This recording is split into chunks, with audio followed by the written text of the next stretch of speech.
Well, new at 4, it is a brand new look at the size of Hurricane Milton as it heads toward Florida in the Gulf Coast.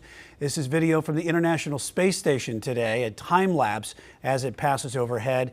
And today, the National Hurricane Center said Milton is extremely dangerous and poses a serious threat to Floridians. Let's get right over to meteorologist Brandon Lawson.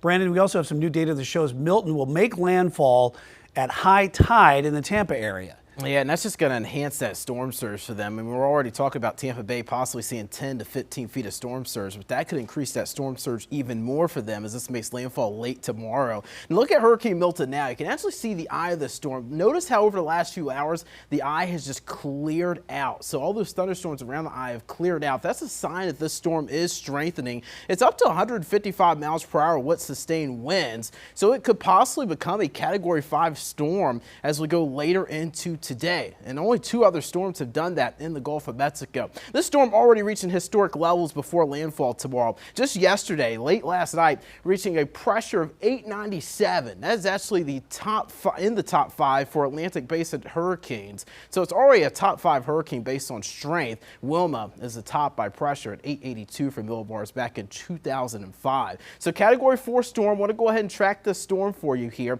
Again, it's likely going to become a Category 5 storm. It would be shocked later today to see that. Right now, National Hurricane Center has it just forecast to stay a Category 4 storm here over the next 24 hours. Now, we likely will see this storm weaken as it approaches the west coast of Florida as we go late tomorrow and into Thursday morning as it interacts with a little bit more wind shear, some drier air, making landfall around the Tampa, Port Charlotte region, and then crossing through Orlando. It's still a Category 2 storm as we go into late Thursday and Friday with this storm weakening. The big concern with this storm will be the storm surge. Tampa Bay, some areas around there, Brian, could see up to 10 feet of storm surge, if not higher levels for Tampa Bay, St. Petersburg, and even further south towards Sarasota. We could still see high storm surge even 100 miles south of that storm. Such a heavily populated area of Florida as well. Brandon, thanks.